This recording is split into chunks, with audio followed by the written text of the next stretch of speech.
Jong pihana kam long syukum ki por men shwa ngatip ngam la len pi yanga kablat kam dai syukum ba men shwa na ka ben ta jong pi ngam sngau ai baronga ilut jing sngau bhaka perthai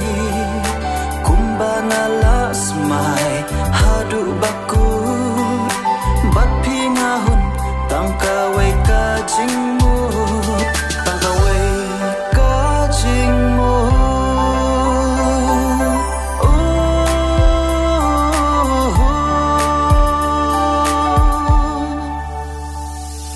Hajing arta tin balikin pibu nalor jong pisha we ngam kwa shu wat langat ngayan rei om ban klet no ya ka jing it ka bagila saldo hajing arta tin balikin pibu nalor jong pisha we ngam kwa shu wat langat ngayan rei om ban klet no ya ka jing it ka bagila saldo kum no pen pen shisha ba pen don ki jing bakla ki khmat jong pi sha we ki tha ba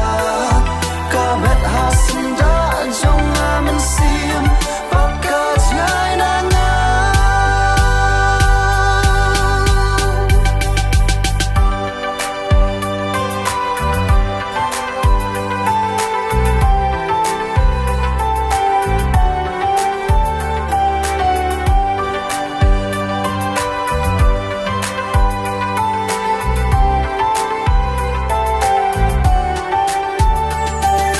Haba pislo kum tangan Yesu kuno kam dan jingmen toy shuru yanga wala ngadon ka jing it bashisha pitarais niu no penban yanga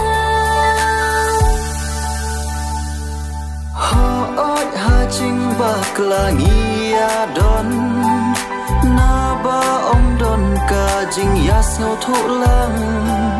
shalan ti ka jing shai ngin ya ju nam bat pi ha du ka baku